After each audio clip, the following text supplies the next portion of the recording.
네, 안녕하세요. 김동영입니다. 자, 오늘은 이제 부동산 공법 중에서 마지막 주제죠. 주택법에 관한 주제하고 농지법에 관한 내용 살펴보도록 합니다.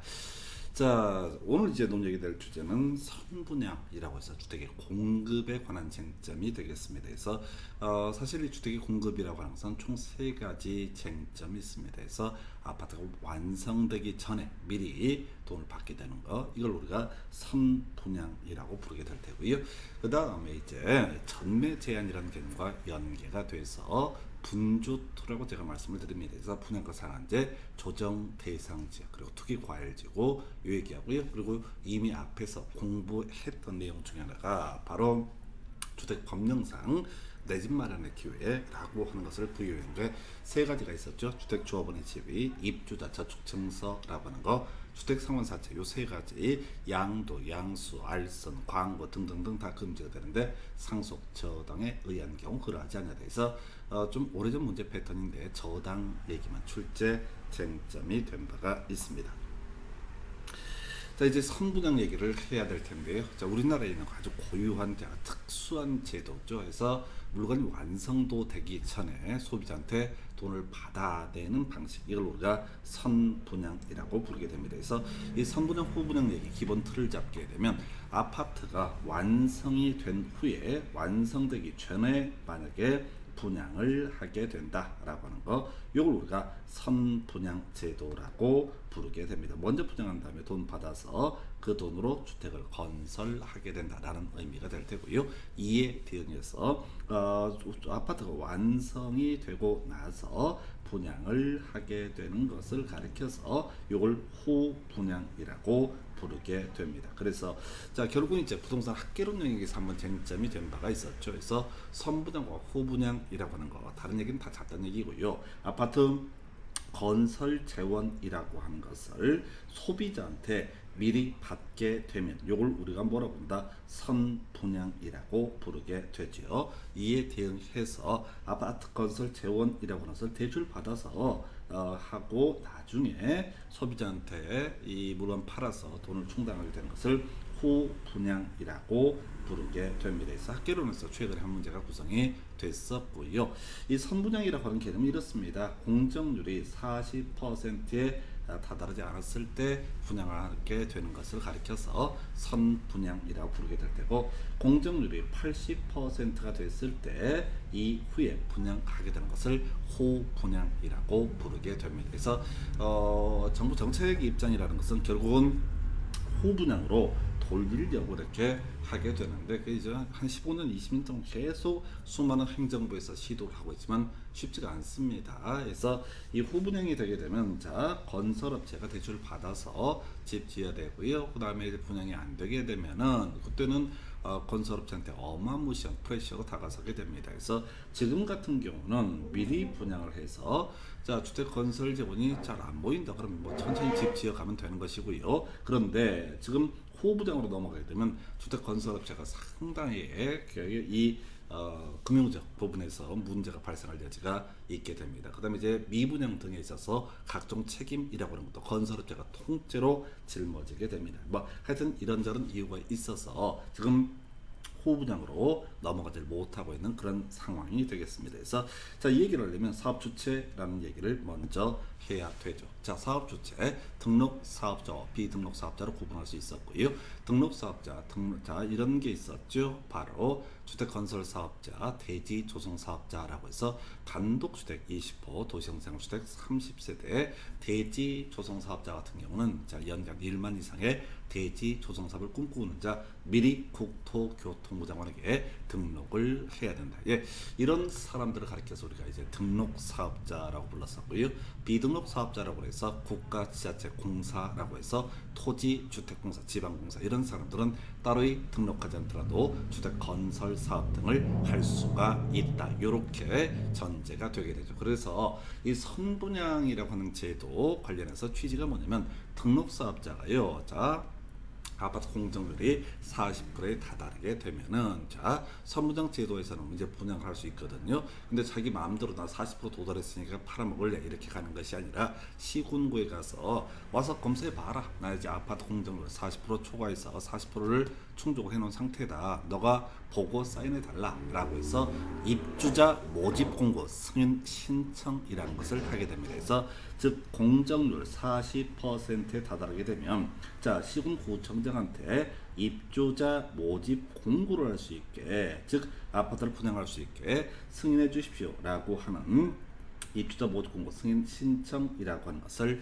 하게 됩니다. 그래서 시군구청장이 입주자 모집 공고에 대한 승인이라는 것을 내주게 되면 이때 바로 분양 광고 들어가면서요. 자 분양을 할 수가 있다. 이게 이제 선분양제도의 기본 골격이 됩니다. 그래서 자 등록사업자와 같은 일반적인 사업 주체는 공정률이 40%에 다다르게 되면 입주자 모집 공고 승인 신청을 하게 된다. 그런데 우리가 이제 앞에서 논의했던 비등록사업자라고 해서 국가지자체공사 우리 시험 문제에서는 항상 토지주택공사와 지방공사라고 하는 것이 이슈가 되게 되는데 자 지금 토지공사 지방공사는요 공정률이 0%일지라도 바로 뭘 할 수 있다 분양을 할 수가 있다. 다시 등록사업자는 마음대로 분양할 수 없고 입주자 모집 공고 승인이라는 것을 받아야지 이런 일정한 절차를 거쳐야지 분양을 할 수 있고요. 토지주택공사 지방공사라고 하는 것은 이런 과정을 거치지 않고도 분양을 할 수가 있다. 이렇게 기본 틀을 잡고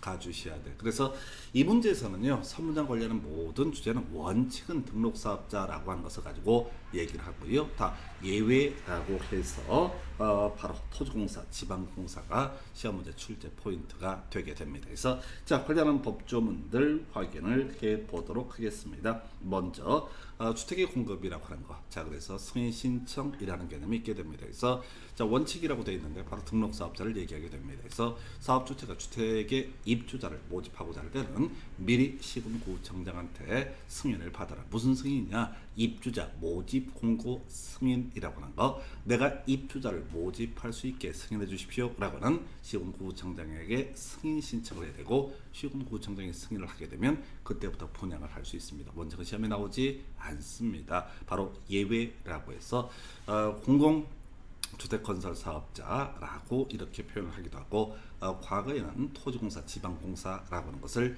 이렇게 직접 법조문에 예시를 했던 바가 있습니다. 그래서 뭐 공공주택사업자라는 얘기는 거의 안 나올 테고요. 법에는 있지만은 얘들의 의미가 공사다 이렇게 해석을 하게 됩니다. 그래서 요걸로 이제 사회적으로 이슈가 됐던 LH라고 하는데 여기가 이제 한국토지주택공사가 될 테고 서울의 SH공사, 경기도시개발공사 뭐 이런 것들을 우리가 지방공사라고 부르게 됩니다. 자, 그래서 이 토지공사, 지방공사 같은 사업 주체 굳이 입주자 모집 공고 승인 신청을 하지 않아도 된다. 제일 쉬운 문제 형태가 될 테고 이 문제 파트에서는 틀린 것을 고르시오라고 해서 토지공사, 지방공사 승인 신청을 해야 된다. 또는 시군구청장한테 승인을 받아야 한다 해서 원칙과 예외를 틀리게 바꿔서 구성을 하게 됩니다. 그래서 이런 게 하나가 있겠고요.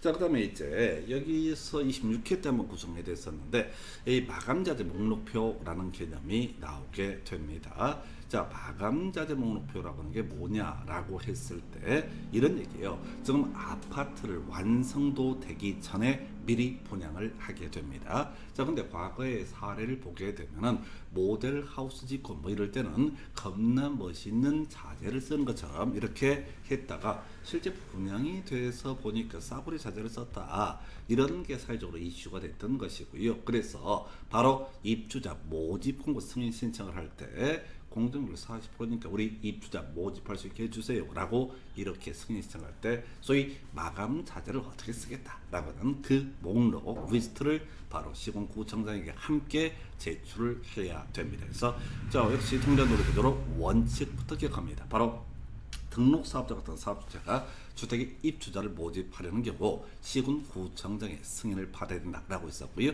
예, 이때 같이 사업주체가 시군구청장의 승인을 받으려는 경우 마감자재 목록표, 그 다음에 모델하우스, 이걸 우리 법에서는 견본주택이라고 부르게 됩니다. 그래서 견본주택에 각 실 내부를 촬영할 영상물 등을 제작해서 승인권자 바로 시군구청장에게 함께 제출을 해야 된다. 요거 안 나올 거예요. 왜? 각각 원칙이라고 하는 것은 출제하는 즉시 출제 오류입니다. 예외를 포섭하지 못하기 때문에. 그럼 이제 여기서 출제 쟁점이 되는 거 지금 이제 관련한 쟁점으로서 보관 얘기 나와 있습니다. 그래서 자 요건 이렇게 가는 거죠. 시군구청장이 마감 자재 목록표 받았습니다. 그럼 이렇게 마감 자재를 쓰겠다라고 공시가 된 거죠. 예, 이거 시군구청장 2년 이상 보관해야 되고요.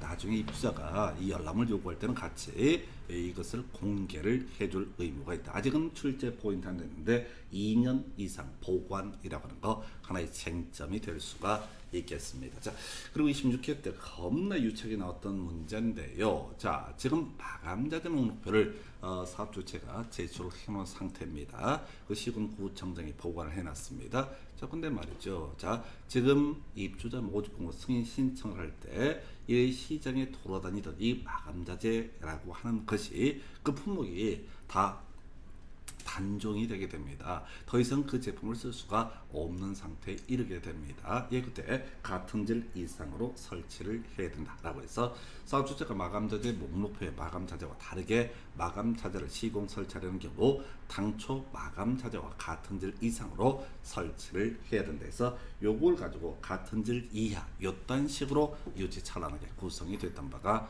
있습니다. 그래서 자, 일단은 답을 외워야 돼요. 자, 우리가 시험 문제 법조문의 구조를 볼 때 원칙과 예외의 문제로 접근을 해 가시게 되면 항상 기억을 해줘야 되는 것 중에 하나가 뭐냐라고 했을 때 원칙 뭐 이해하고 공부하고 이런 건 중요한 거 아니야. 항상 예외 중에 예외를 가지고 체크해야 된다. 자, 그럼 우리가 지금 이 상황에서 기억을 해야 되는 것은 공사는 바로 입주자 모집공고 승인 신청을 하지 않는다. 두 번째 이슈 마감자재 목록표를 받은 시군구청자 2년 이상 보관 그리고 이 사업주체는 그 자재가 없을 때는 훨씬 같은 질 이상으로 설치를 해야 된다. 뭐 이런 게 하나가 있겠고요.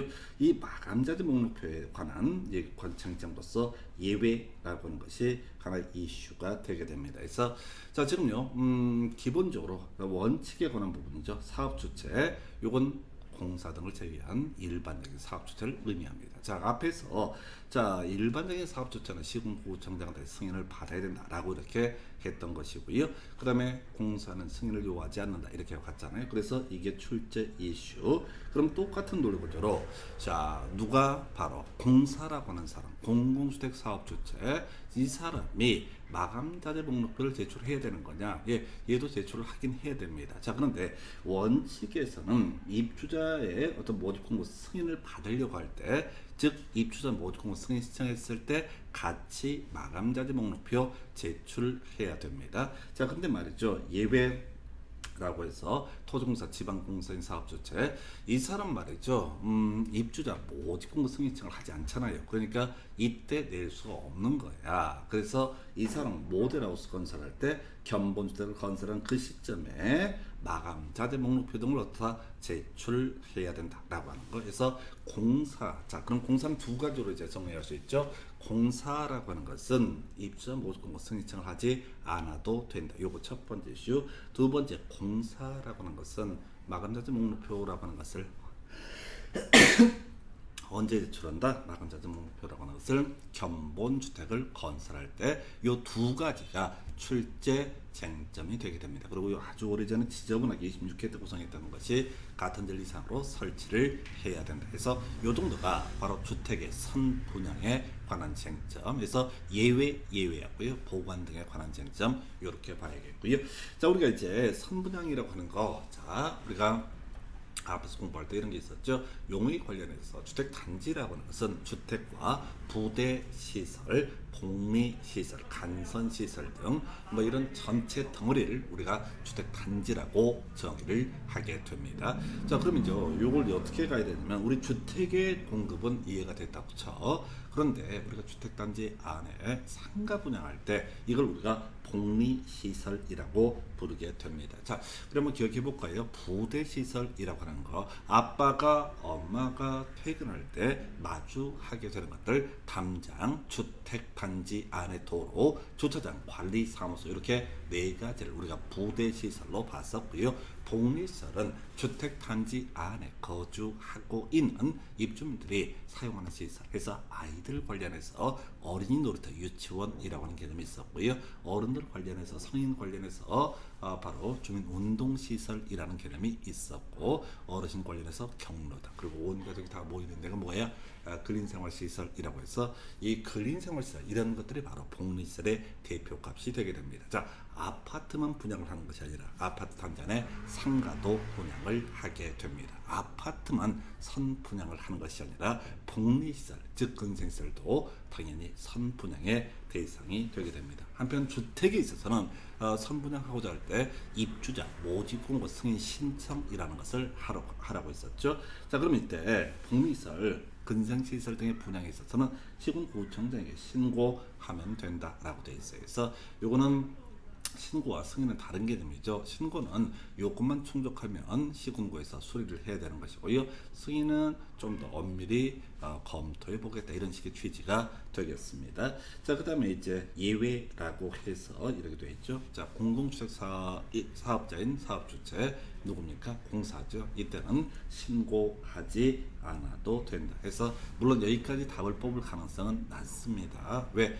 주택의 공급이라는 것이 훨씬 더 중요한 출제 이슈가 되기 때문에 그런 거예요. 그래서 자, 공동주택 사업자 신고하지 않아도 된다, 이렇게 정리를 합니다. 그래서 결국 이제 외워야 된다라고 한다면, 자, 먼저 공동주택 사업자인 토지공사, 지방공사, 이 사람들 승인받지 않아도 되고요. 이 사람들은 마감자재 목록표라고 하는 것을 견본주택 건설할 때 제출하면 될 것이고요. 마지막 복리시설 분양 관련해서는 어떻다, 따로 신고하지 않아도 된다. 그래서 이 문제를 바라볼 때 항상 뭐를 중심으로 공공주택 사업자를 가지고만 기억을 해주실 거, 원칙과 예외를 비교하고 이게 이런 의미다 저런 의미다 이렇게 따져 물으실 시간도 없고 그럴 실익도 없습니다. 자, 이건 법조문 구조상 예외 파트, 바로 공공주택 사업자라고 하는 토지공사, 지방공사만 시험 문제를 구성할 때 옳게 구성이 될 수가 있어요. 얘 같은 경우 원칙을 내는 순간 이건 법조문에 있는 표현이니까 그 자체가 옳은 표현이 될 수도 있지만은, 다만 이 예외를 포섭을 못하기 때문에 틀린 표현이 될 수도 있고, 따라서 복수 정답의 문제가 나오게 됩니다. 그래서 문제를 구성할 때 그렇게 안 내요. 그래서 예외 3가지 기억해 주시고, 나머지 바로 마감자재 목록표에 보관 2년 이상, 그리고 또 하나 이슈가 같은 질 이상으로 마감 자재를 설치하는 것, 이 정도가 주택의 공급 관련한 쟁점으로서 선분양 제도가 되겠습니다. 잠시 그렇다가 이제 전매 제한에 관련된 쟁점, 자, 상당히 양들이 많죠. 그런데 이 전매 제한 관련한 것은 민법이라든가 또는 부동산 학교 곳곳에서 같이 엮여 있는 부분이에요. 잠시 그렇다가 바로 전매 제한에 관한 주제 설명을 드립니다.